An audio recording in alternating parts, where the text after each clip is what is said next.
I wish I could say I stumbled onto the dark web by mistake, that I accidentally clicked the wrong link, fell down a rabbit hole, and got tangled in things I wasn't supposed to see.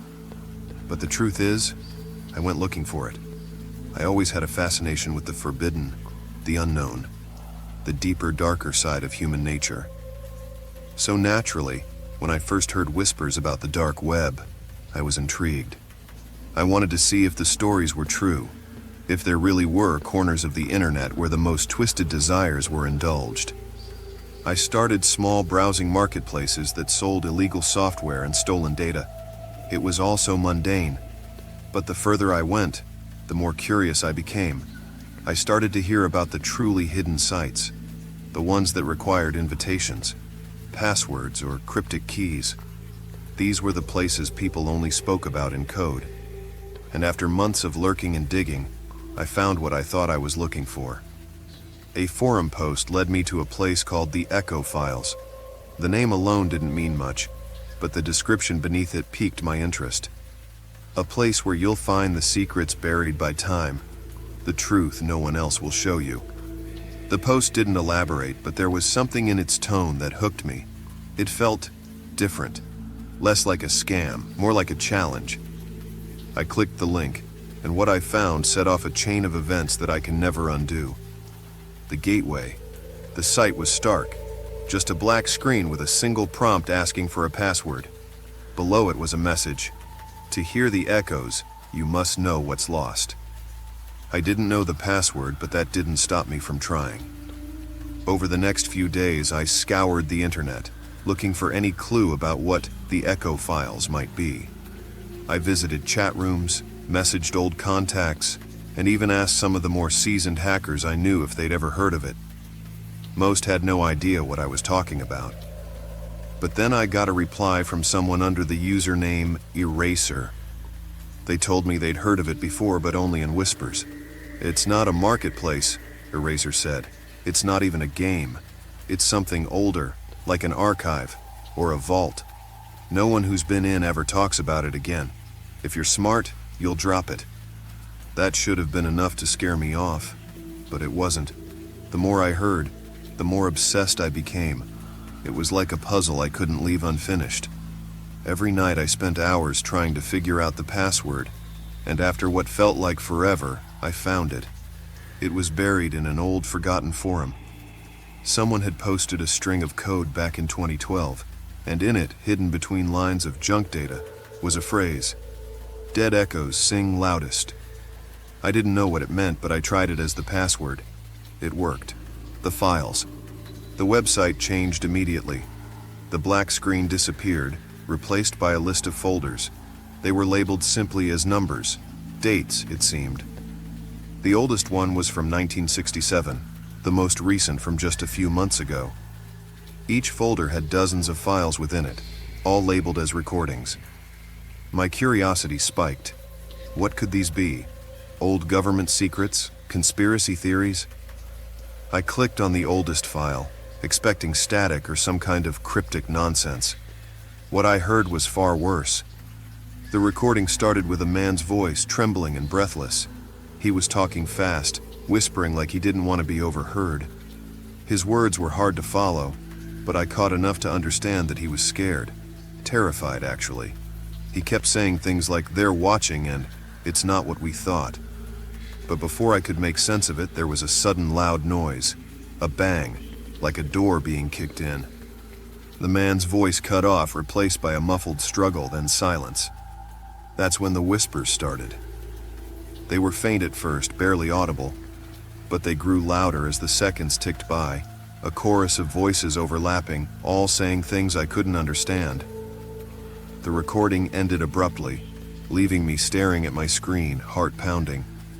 I wasn't sure what I had just heard, but it rattled me. I clicked on another file, this one from the early 70s. The same thing. Another panicked voice, another sudden silence, followed by those disturbing whispers.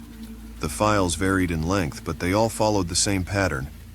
Whoever these people were, they seemed to have discovered something they shouldn't have. And it always ended the same way, with them being silenced. The whispers. I should have stopped then, I should have logged off, deleted the link, and pretended like I never found the site. But I didn't. I kept going, clicking through more files, each one more unsettling than the last. The voices were all different. Men, women, some even sounded like children. But the whispers were always the same. By the time I reached the newer files, something had changed. The voices sounded more frantic, and the whispers, they weren't just background noise anymore. They were clearer, almost intelligible. I could make out words, phrases. At first they were random, nonsensical. But then I started to notice something horrifying. The whispers were calling my name. The stalker. It wasn't long after I found the files that things started happening. Little things at first. My internet connection would drop unexpectedly, or my screen would flicker. I started getting strange emails too. Messages with no subject, filled with strings of random characters. They didn't make sense, but I could tell they weren't spam. Someone, or something, was trying to communicate with me. Then the real-world incidents began. I would hear footsteps outside my apartment at night, soft but deliberate. At first I thought I was imagining it. But then one night, I heard someone knock on my door. 3 slow, deliberate knocks. When I checked through the peephole, no one was there. I called the police, but they found nothing. No footprints, no signs of forced entry. They chalked it up to my imagination, said I was probably just spooked from being online too much. I wanted to believe them, but deep down I knew better. I had opened a door and now something was watching me. The descent. I stopped sleeping after that. Every time I closed my eyes, I heard those whispers.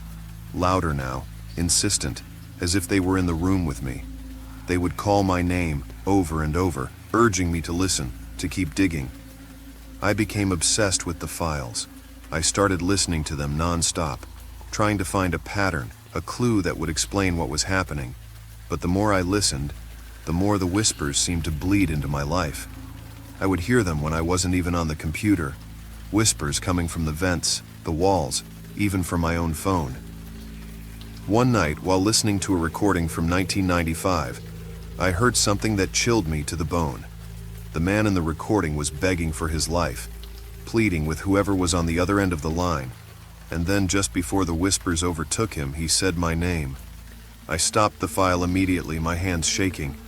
How could that be possible? These recordings were decades old. There was no way they could know my name. Unless they weren't just recordings. Unless the echoes were still alive, still watching, still listening. The final recording. I don't know how long it's been since I first found the echo files. Days have blurred into weeks, and I haven't left my apartment in what feels like forever. The whispers are constant now, filling every corner of my mind. They don't stop. They never stop, and I can't escape them. A new email arrived this morning. It contained a single file, labeled with today's date. My hands trembled as I clicked on it, my breath hitching in my throat. The recording started with silence, then the familiar sound of someone speaking. Only this time, it wasn't a stranger's voice. It was mine.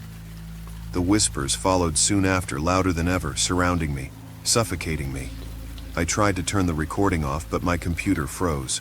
The whispers continued, growing more frantic, more demanding. And then, just as the recording ended, I heard it, clear as day. A knock at my door. 3 slow, deliberate knocks. And this time I know they're not leaving.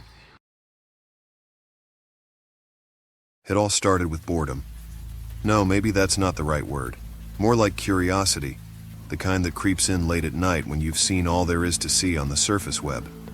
I was no stranger to the dark web, but I never went too deep. I stuck to the safe side. Forums, conspiracy threads, hidden subcultures. But this night something was different. The usual haunts felt dull. I wanted to find something new, something that would stick with me, that would scare me. I remember the forum thread vividly. For those seeking the truth, the code sees all. It didn't make sense. I clicked the link, expecting another hoax or a hidden page full of gibberish.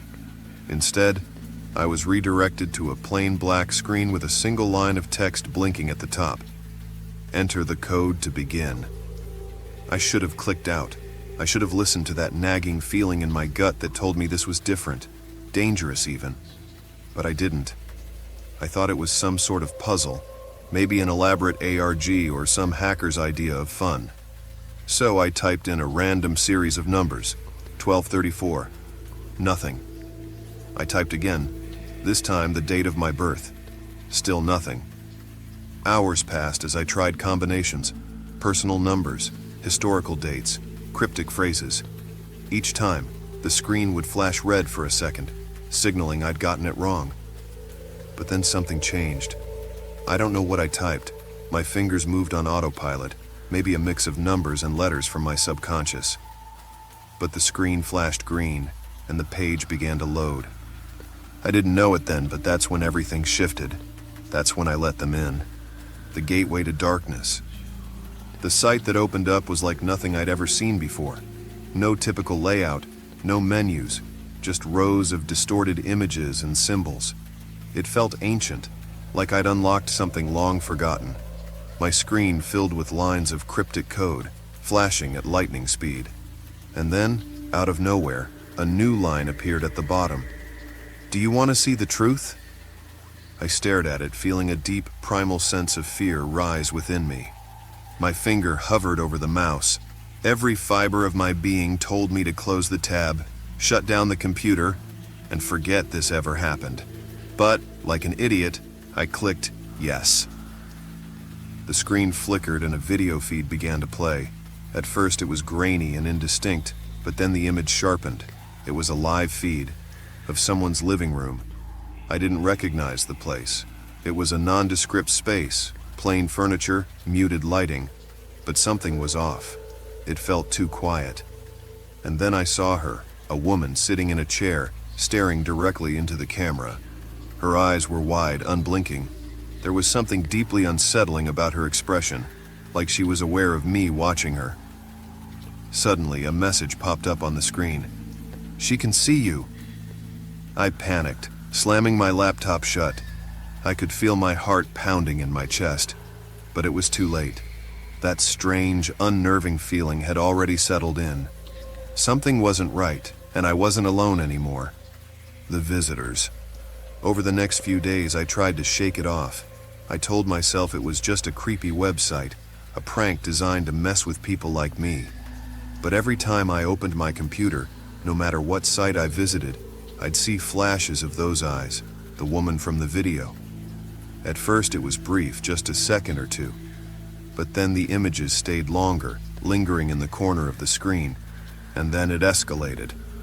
I started getting messages, emails with no sender filled with lines of code I didn't understand. My phone would buzz with notifications, but when I checked, there was nothing there. One night, I woke up to my computer screen flickering on its own. I hadn't touched it in hours, but there it was, another live feed. This time it was my apartment. I froze. I could see myself lying in bed, the camera watching from the corner of the room. My breath caught in my throat, and for the first time in years, I felt true terror. The messages became more direct. "We see you. You've been chosen. The code is everywhere." I began hearing whispers in my apartment, faint, disembodied voices speaking in some garbled language. At first I thought it was just my imagination, but then the shadows started moving. I'd catch glimpses of figures standing in doorways, lurking in corners, watching me from the darkness. They were always there, just out of sight, just out of reach. I couldn't escape it. The code had infected everything, my phone, my TV, even my dreams. I'd wake up in a cold sweat, heart racing, convinced that someone was standing over me, watching, waiting. Descent into madness. The more I tried to ignore it, the worse it got. My friends noticed something was wrong. I stopped going to work, stopped responding to messages. I couldn't focus on anything but the feeling of being watched. And the worst part? No matter how much I tried to delete it, to disconnect, the code kept coming back. I'd wipe my hard drive, change my passwords, even buy new devices, but it didn't matter. The eyes were always there, watching. I became a prisoner in my own home, I stopped leaving the apartment altogether. I couldn't sleep, couldn't eat. All I could do was sit in front of my computer, staring at the endless lines of code, trying to find a way out. But there was no way out. I was in too deep. And then, one night, they came. I was sitting in the dark, my laptop screen casting a faint glow across the room. The whispers had grown louder, the shadows more aggressive. I could feel them closing in. And then, my screen flickered. A new message appeared. "We're here." I didn't even have time to react before my door swung open and they stepped inside. The final revelation. They were human, or at least they looked human. But there was something off about them. Something in the way they moved. The way they looked at me with those cold, empty eyes. They didn't speak. They didn't have to. I knew why they were there. I'd been chosen. The code had marked me, and now I was part of it. They didn't need to drag me away. I stood up and followed them willingly, out into the night, into the unknown. I don't know what's real anymore. I don't know if I ever left that apartment, or if I'm still trapped inside, a prisoner of the code. All I know is that the eyes are still watching, still waiting, and now, so am I.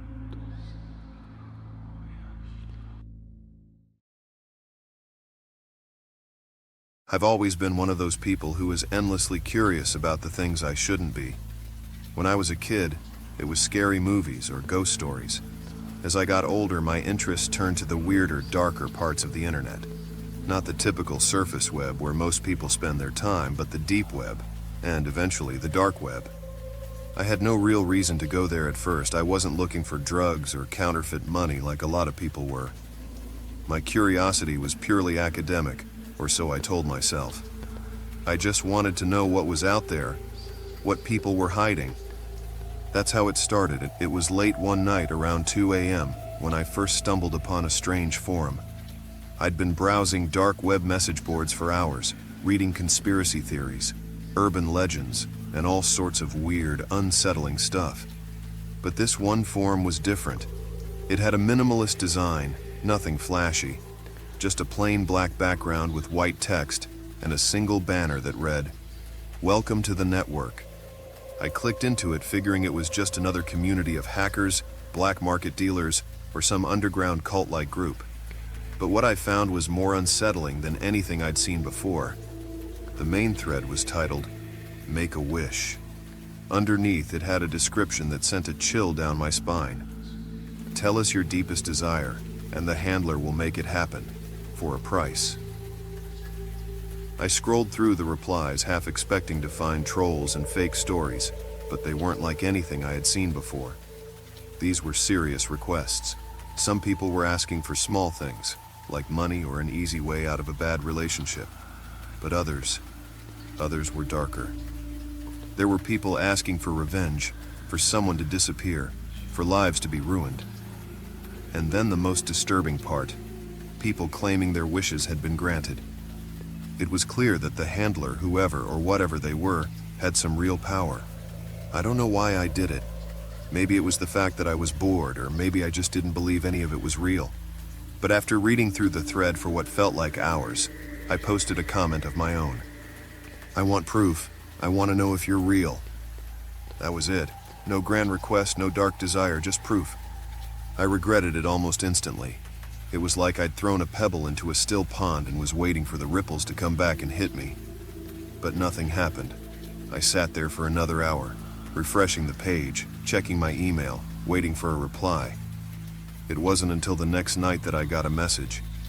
It appeared in my inbox just after midnight, from a user named Handler. The message was short, but it chilled me to the bone. "You'll have your proof. Tomorrow, 3 a.m. Be ready." There was something about the way it was phrased, something so cold and clinical about it. It didn't feel like a prank or a joke anymore. This was something serious, and I'd already dug myself in too deep. The first knock. The next night I couldn't sleep. I paced around my apartment, nervously glancing at the clock. As 3 a.m. crept closer, my anxiety grew. What was going to happen? Was someone coming? Was I going to be hacked, robbed, or worse? 3 a.m. arrived, and with it, nothing. For a full 5 minutes I sat there, staring at the clock, wondering if it had all been some elaborate ruse. And then I heard it. A knock on my front door. It was soft, almost hesitant, but unmistakable. My heart rate skyrocketed. Who the hell would be knocking at my door at 3 in the morning? I grabbed a kitchen knife before slowly making my way to the door. My apartment wasn't in the best neighborhood, and I wasn't about to take any chances. I peered through the peephole, that there was no one there. Another knock, louder this time. My hand shook as I opened the door, knife raised, ready for anything. But there was nothing. No person, no sign of life, just a small, plain brown box sitting on my doorstep. Against my better judgment, I took the box inside. It was unmarked, no shipping label or name. I opened it carefully, half expecting it to explode or trigger some sort of trap. Inside was a single item, an old battered flip phone. I stared at it, confused. What the hell was this supposed to be? Before I could process it, the phone buzzed to life, the screen lighting up with a single message: "Call me." My heart hammered in my chest. The first call. I don't know what possessed me to do it, but I dialed the number that appeared on the screen. The phone rang twice before a voice picked up. It wasn't like any voice I'd heard before. Cold, emotionless, slightly distorted. "I told you I'd give you proof," the voice said. I swallowed, my throat dry. "Who are you?" There was a brief pause, and then the voice responded, "I'm the one who makes things happen. You asked for proof. Now you owe me." That phrase, "you owe me," sent a chill down my spine. "What do you mean? I didn't ask for anything." "You asked for proof and you got it. Now it's time to repay the favor." The spiral begins. The phone calls came every night after that, always at 3 a.m., always the same voice on the other end. At first, the tasks were small. Leave a package in a certain place, deliver an envelope to a specific address. I didn't know what was in them, and I didn't want to know. But I did it because every time I thought about refusing, I remembered the voice. "You owe me." It didn't take long before the tasks escalated. One night I was told to follow someone. They gave me a description: a middle-aged man, brown hair, glasses, and an address. I wasn't supposed to do anything, just follow him, watch where he went. So, I did. I followed him to a parking lot. I watched as he got out of his car and met another man. I couldn't hear their conversation, but I could tell something was off. The other man was angry, gesturing wildly, while the man I'd followed stood there, looking terrified. And then, without warning, the second man pulled out a gun. The shot rang out in the night, deafening in the quiet. I stood frozen, watching as the man I'd followed collapsed to the ground, blood pooling beneath him. I wanted to scream, to run, to do something, anything, but I couldn't move. I was trapped, paralyzed by fear. The next night, the phone rang again. "Good job," the voice said. "Now let's move on to the next task." The breaking point. The tasks became more frequent, more dangerous. Every time I thought about going to the police or smashing the phone, I was reminded that the handler knew everything about me. They knew where I lived, where I worked, who my friends were. Every time I even thought about disobeying, something would happen. An anonymous email, a strange package on my doorstep, a picture of me taken without my knowledge. I was trapped. I had become the handler's puppet. The worst part? I had no idea why. I hadn't asked for anything. I hadn't wanted anything. All I wanted was proof.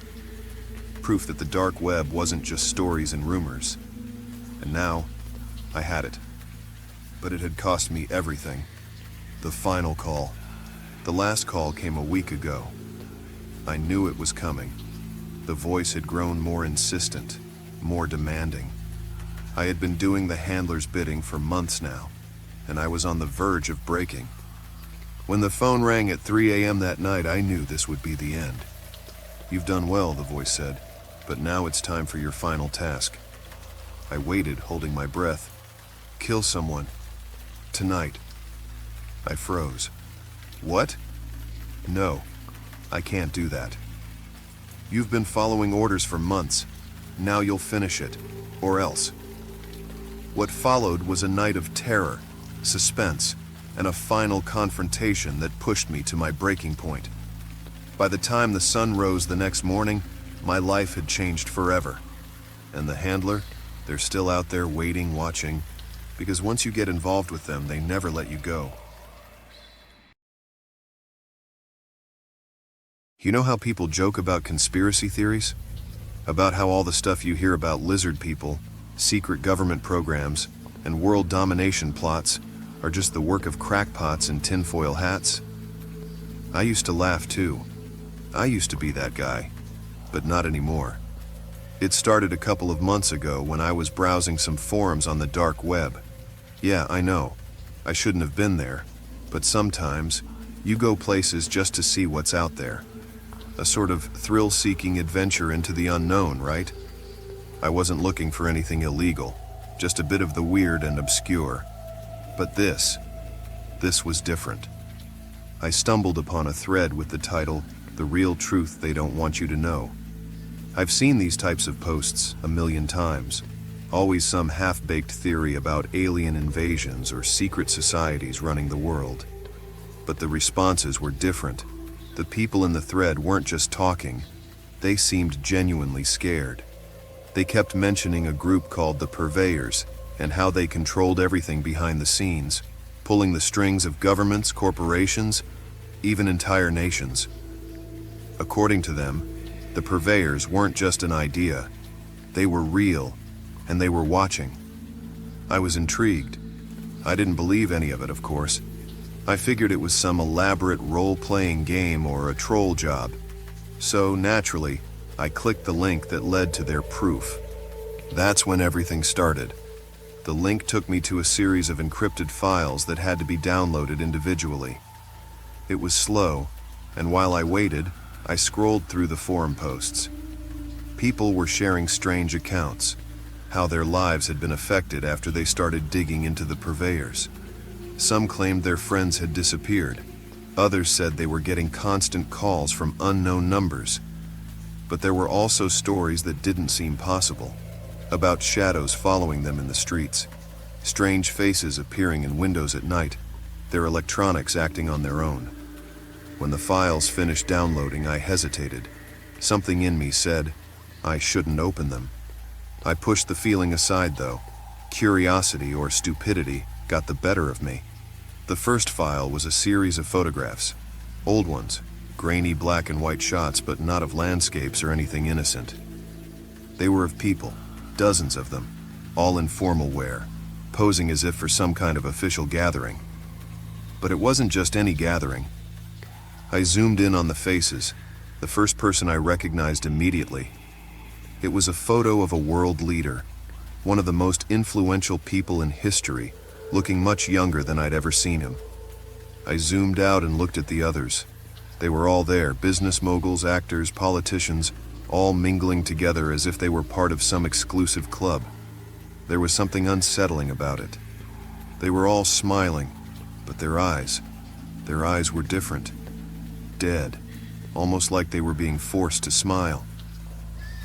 I went through more files, video clips, strange audio recordings of static-filled voices mentioning assets, collateral, and a lot of references to Operation Commencement. What the hell was all of this? I was starting to feel sick to my stomach. This was getting too real. That night, my laptop wouldn't turn off. I tried everything. Force shutdown, pulling the plug, nothing worked. I unplugged the Wi-Fi, thinking it might be some kind of virus, but the screen stayed lit, showing a black background and a single message. You've seen too much. I stared at the screen, unable to move. My mind raced. Had I been hacked? Was this some kind of joke? Before I could process it, my phone rang. It was an unknown number, the kind you don't answer. But I did. I don't know why I did, but I picked it up. There was no sound on the other end, just breathing. Then, a whisper. Stop. That's all it said, and the call ended. I threw my phone across the room, my heart pounding in my chest. This was insane. It had to be some kind of elaborate hoax, but how? I'd been careful, using Tor, hiding my IP, all that stuff. I wasn't supposed to be trackable, but someone had found me. The next few days were a blur. Weird things kept happening. My phone started glitching, showing random pictures from the files I downloaded, even when I deleted them. One night, I heard footsteps outside my apartment. When I looked out the window, I saw a black car parked across the street. No one got out. It just sat there, the engine running. Then things escalated and I started receiving packages. The first one was just a simple envelope, no return address. Inside was a single photo of me, sitting at my desk, taken from outside my window. I dropped it, my hands shaking. That was impossible. No one could have gotten that close without me noticing. Then I started seeing them. People dressed in dark suits, sunglasses covering their eyes. They would be in the background watching me. On the train, at the coffee shop, outside my apartment. I couldn't prove it, but I knew it was them, the purveyors. I tried to tell a friend. I confided in Jake, my closest buddy, and even showed him the files. He didn't believe me, laughed it off, said I'd gotten too deep into the conspiracy stuff and needed a break. But the next day he stopped answering my calls. I went to his apartment, but it was empty. Cleared out like he'd never lived there. I was spiraling. I hadn't slept in days, and the shadows seemed to follow me everywhere. My laptop kept flashing that same message. You've seen too much. I decided to destroy everything, my laptop, my phone, anything that had touched the dark web. I thought if I got rid of the files, I could escape. But the nightmares didn't stop. I would wake up to the sound of static, whispers seeping into my dreams, repeating the same words over and over. They're always watching. I started sleeping with my curtains closed, afraid that someone or something was always watching from outside. But even then, I knew it wasn't enough. They were everywhere. I wasn't safe. I'm writing this now as a final warning. If you ever come across anything about the purveyors or a conspiracy that sounds too real, run. Don't open the files. Don't dig deeper. Don't make the same mistake I did. Because once you know the truth, there's no going back. And now they're watching you too. I've always been fascinated by conspiracy theories. They used to seem like puzzles, pieces scattered across history waiting to be put together. At first, I didn't really believe them. How could a handful of powerful people pull the strings on global events without anyone knowing? It felt too far-fetched. But the more I read, the more I started questioning what I thought I knew. The theories about the moon landing, secret societies, even deep state operations, all of it began to make sense after a while. My interest in conspiracy theories led me to the dark corners of the web, places not everyone knew about, where people whispered about things too dangerous for the surface web. But even the dark web wasn't the final layer. I learned that from a guy in an encrypted chat room who went by the name Atlas. Atlas claimed there was another level to the internet, a place where the true puppeteers of the world operated, the Shadow Protocol. At first I dismissed it as just another outlandish theory, but the way Atlas talked, with a confidence that came from knowing something the rest of us didn't, made me curious. He told me the protocol wasn't some mysterious organization or shadow government. It was a system, a set of rules created centuries ago that ensured the world would always be controlled by the same few, hidden behind layers of governments, corporations, and even revolutions. According to Atlas, once you started looking, you'd find traces of the protocol everywhere. Major historical events, the rise and fall of empires, even the invention of the internet, all connected by unseen forces. He claimed the protocol was real and that it was so vast and well hidden that no one could fully comprehend it. Only pieces of the puzzle were available, scattered across the deepest corners of the internet, encoded in ways that only those with the right knowledge could decipher. Atlas gave me a link, a dark web address that was cryptic and seemed inactive. "Start here," he said, "but be careful. Once you go down this rabbit hole, there's no turning back." I didn't take him seriously, not at first. I thought it would just be another conspiracy forum or maybe some cryptic documents that I'd have to spend hours trying to decrypt. But I was wrong. The link led me to a page that seemed like a dead end, a black screen with a single line of text. Enter the cipher. I didn't know what it meant, and after trying a few random guesses, I gave up. That night, I dreamt about strange symbols, twisted shapes that seemed to form words but didn't make sense. When I woke up, I had a thought. The dream, or whatever it was, must have been my subconscious mind processing the cipher. I opened the link again, and this time I typed in the symbols from my dream. The screen blinked. A new page loaded, dark, minimalist, with white text on a black background. There were no links, no images, just blocks of text written in an unfamiliar code. But I had a feeling this was what I was looking for. Over the next few days, I immersed myself in deciphering the text.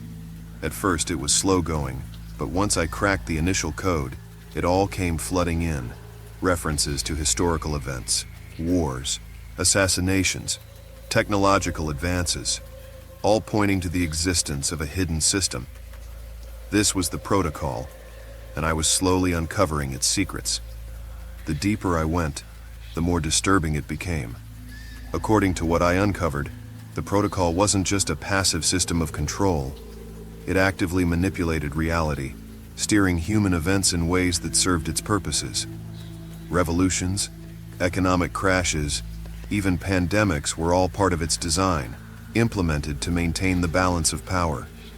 What scared me most wasn't the idea of global manipulation, though. It was the realization that the protocol wasn't run by humans. The more I dug, the more references I found to something called the architect. At first, I thought it was just another name for the people behind the protocol, but the more I read, the more it became clear. The architect wasn't human. It was something older, more abstract, an entity that existed beyond our perception of reality. It didn't have a physical form, but it had been influencing the world since the dawn of civilization. The protocol wasn't just a system of control. It was a prison, designed to keep humanity from discovering the truth about the architect. At this point, I should have stopped. I was getting into territory I didn't understand, and the more I uncovered, the more I felt like I was being watched. I started noticing things, small details that didn't seem right. My computer would freeze at odd times, the power would flicker, and sometimes I'd hear strange clicks on my phone when I made calls. At first I thought it was paranoia, but then the messages started. The first one was just a simple email with no subject. The body of the message contained a single line: "You've seen too much." I ignored it, assuming it was some troll from one of the forums I visited. But then, the emails became more frequent, more direct. They started to reference specific things I'd been researching, documents I thought were encrypted. Someone, or something, was watching me. It didn't stop there. One night, as I was working late, there was a knock at the door. It was a quiet knock, soft, deliberate. I checked the peephole, but there was no one there. The knocking continued for a few minutes, then stopped abruptly. I didn't sleep that night. The next morning, I found an envelope slipped under my door. Inside was a single sheet of paper with coordinates written on it, along with a time and date. The coordinates pointed to a location a few hours outside the city, deep in the woods. The time was midnight. I didn't know what to think. Part of me wanted to ignore it, but the other part, the part that had been chasing answers for so long, couldn't let it go. I needed to know the truth. The night of the meeting, I drove out to the location, unsure of what to expect. The road was dark and empty, the trees on either side casting long shadows under the moonlight. As I neared the coordinates, I saw a figure standing at the edge of the woods, dressed in a black coat, their face obscured by the shadows. I stopped the car and got out, my heart racing. The figure didn't move, didn't speak, just stood there, waiting. I approached slowly, my hand trembling as I reached for the envelope I had brought with me, the one that contained all the information I had gathered about the protocol. I thought maybe this was Atlas, or someone connected to him. Maybe they had answers. When I was just a few feet away, the figure finally spoke, their voice low and distorted, like it was being filtered through a machine. "You've seen too much," they said. "The architect knows." Before I could respond, everything went black. I don't remember falling. I don't remember hitting the ground. When I woke up, I was back in my apartment, my laptop open on the desk in front of me. The screen was blank except for a single line of text. "The protocol is watching." I tried to move, but my body was frozen, paralyzed. My mind raced, trying to make sense of what had happened. The figure, the message, it wasn't just a warning. It was a threat. And now I'm trapped. Trapped in this body. Trapped in this world, with the knowledge that the protocol is real, and that the architect is watching. I shouldn't have searched for answers. I should have stayed away from the dark web, from the theories, from the protocol, because once you've seen too much, there's no way out.